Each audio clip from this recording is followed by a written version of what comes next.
try to figure why when that aeroplane was passing above me or the train is moving away from me, why do you hear the sound at certain points maximum while most of the time you don't hear it? As you see, I can open the window. You can hear it now louder when I open the window. It comes from certain point in certain directions. Right now you can hear all the brakes are trying to make sound, but there is a certain angle where the sound is maximum. If we have an aeroplane now taking off the airport, I can show you exactly what it means. Even though the aeroplane is producing sound all the time, at a certain angle you hear the sound is maximum. Why? Is because the sound waves are pressure waves, which means wave after wave after wave.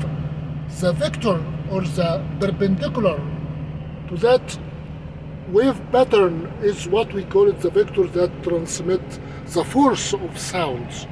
The sound is a force that have to vibrating force that forces the diaphragm or the drum of the ears to vibrate so you hear the sound.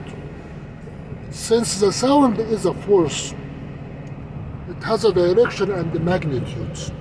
So if I talk to you face to face, or I put my mouth next to your ear, your right ear or your left ear, you are going to hear the intensity of my sound, my voice, depending on which way I am directing my face. Because the sound that comes from the mouth, it's produced by the vocal cords of the larynx, that sound has a force that's perpendicular to the mouth of the human being. So when I move my face from side to side, you are going to hear different intensity. You ask yourself, what are we hearing now? Everything is producing sound around you, and every sound has a perpendicular wavefront, because the train is coming to me, is producing sound. Why you don't hear it? Because the sound reflects from other objects, it interferes with each other. If I open the window now, we are going to hear the sound differently. Here is the wheels are passing by me. At certain points, the sound is maximum, depending on the surface that is generating the sound, that's causing the force of the sound to be perpendicular to the diaphragm of your ears. If I keep moving the cell phone, the camera from one direction to another, the intensity of the sound is going to change. You ask yourself, here's an aeroplane, for example, ascending.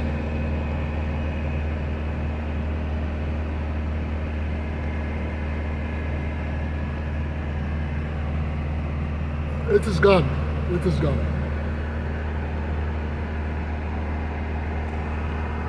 One major difference between the sound waves and the light waves is that the light waves oscillate perpendicular to the direction of propagation of the light. Because the sound waves are electromagnetic waves. I mean the light waves. The sound waves are pressure waves, pressure in the air. The pressure is a scalar quantity, which means it have no direction. So how does the sound get direction? Is because the sound is a change in the pressure.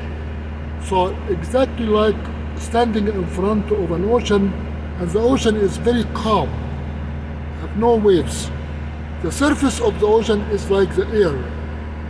Once the waves are generated on the surface, that will be alteration in the pressure on the surface. It will be one pressure wave after the other after the other. Every wave will have a vector. For example, you look at my hands, if the wave moves this way, the vector is this way. If the sound is coming to me, it is going to be moving this way, up and down, up and down, up and down. So the vector will be in my way, facing in my direction. Well, in the case of an aeroplane, the aeroplane has two directions. The direction of the aeroplane itself and the direction of the sound that is emitting from the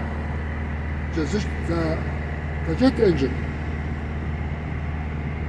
Because it have two vectors, you don't hear the sound of the aeroplane when it is right in front of you. It have to go away from you in order for you to start hearing it. That is exactly like if you are sitting on the ocean or a sea and a high-speed boat running in front of you from side to side.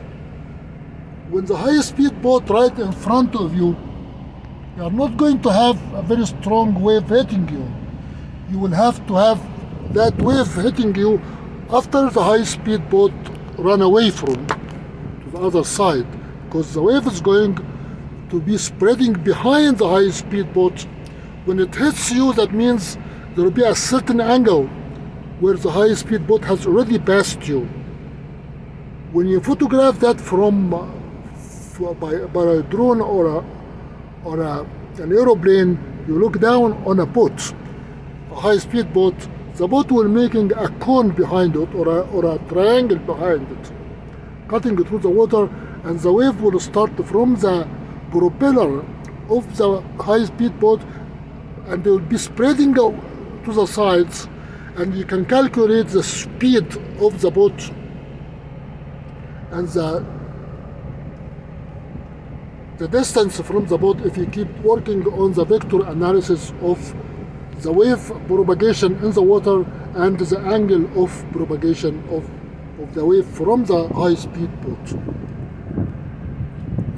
You ask yourself, if you have too many surfaces, is it very quiet here? It is not quiet at all. If you are born in a big city like myself, you are really deaf. You don't hear anything because the background noise is enormous. Every object here generates sound. So where does the sound go? Because the sound is very unique. It is pressure waves. So all the sounds that are generated interfere with the pressure and they generate different waves depending on the interference of all the waves, all the sounds generated from all the objects. So you have very disturbing background level that's causing a lot of people to become hypertensive,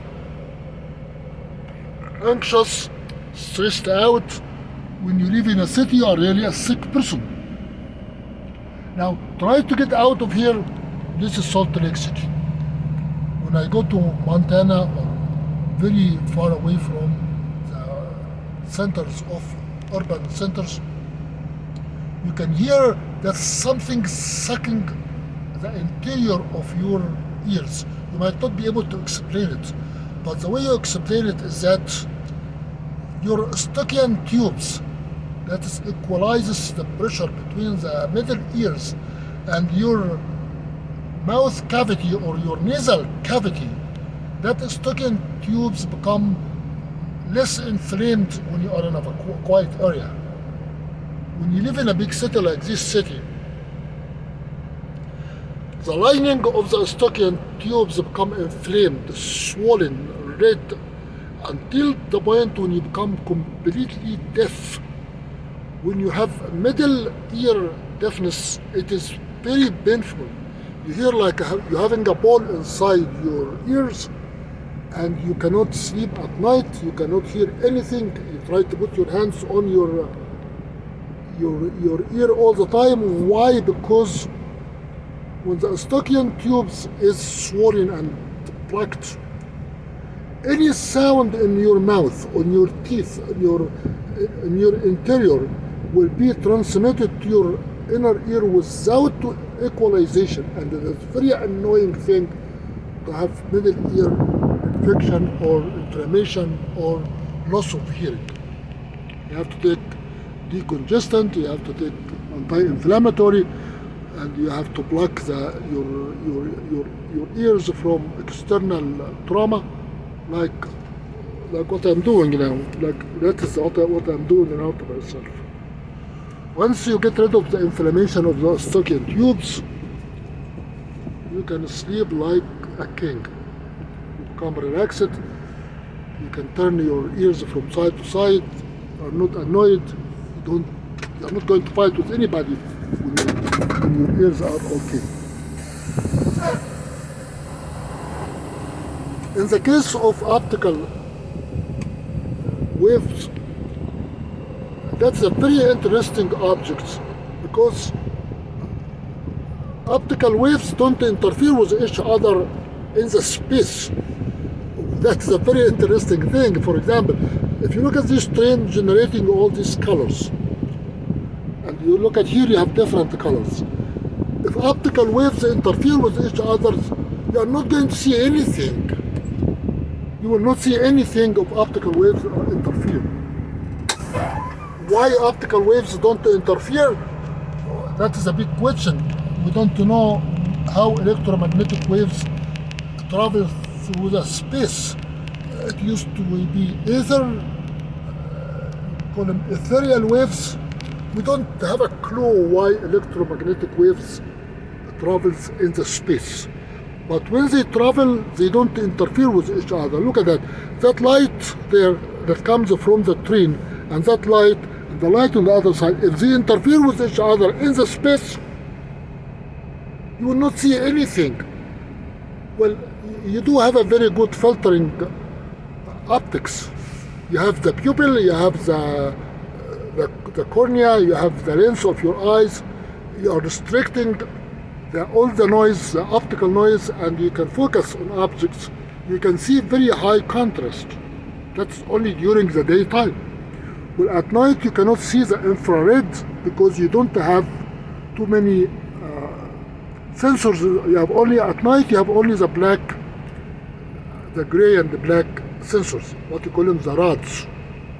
The daytime you have the cones, the eyes, and the cornea that can distinguish the wavelength of the colors, and you can see this colorful one.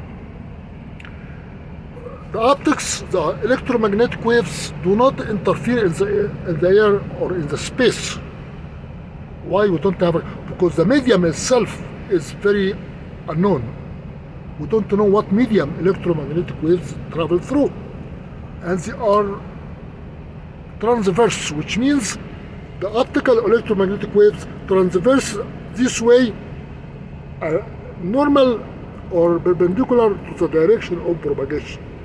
So if the light is coming in my way, in my face, the oscillation will be transverse this way or that way, and that's called polarization. But the sound waves are longitudinal waves, which means they are pressures and rarefaction, or compression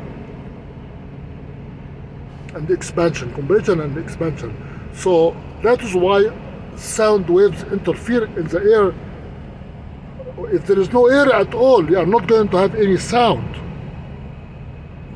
If you have sound traveling through the object, like if I put my hand here on the steering wheel, I have more sense of the sound of the engine. If I lift my hand, the sound comes through the air.